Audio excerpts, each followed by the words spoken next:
Avec Laura Combeau. Bonsoir Laura. Bonsoir Stéphanie. Ce gouvernement français qui vient de dévoiler une nouvelle trajectoire financière pour cette année. Sans surprise, on sait qu'elle sera moins bonne que prévu. Oui, le dérapage est même colossal. Le ministère de l'économie prévoyait d'abord un déficit public de 4,4%. Finalement, il sera bien plus haut, à 5,1%. Cela s'explique par la croissance qui a été moins bonne que prévu. Écoutez à ce propos le ministre des Comptes publics, Thomas Cazenave.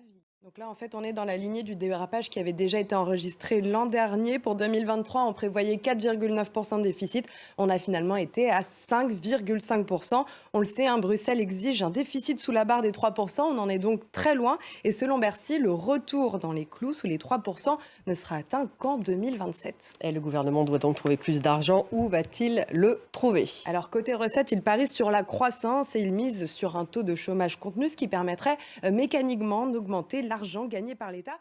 Alors ça, c'était pour les recettes. Et côté dépenses, on le sait, l'exécutif a déjà commencé à couper dans les budgets.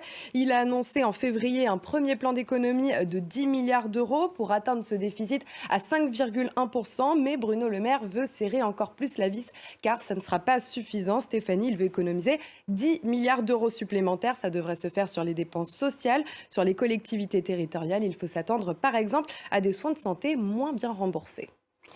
Ces plans d'économie jouent aussi, bien sûr, sur la croissance. Oui, c'est un peu un cercle vicieux. À partir du moment où on fait des économies, il y a moins de transferts pour les ménages et pour les entreprises. Ils consomment et investissent donc moins.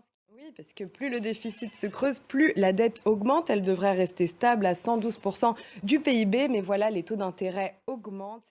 Bien sûr, on en parlera la semaine prochaine. Merci beaucoup Laura Combeau pour l'écho.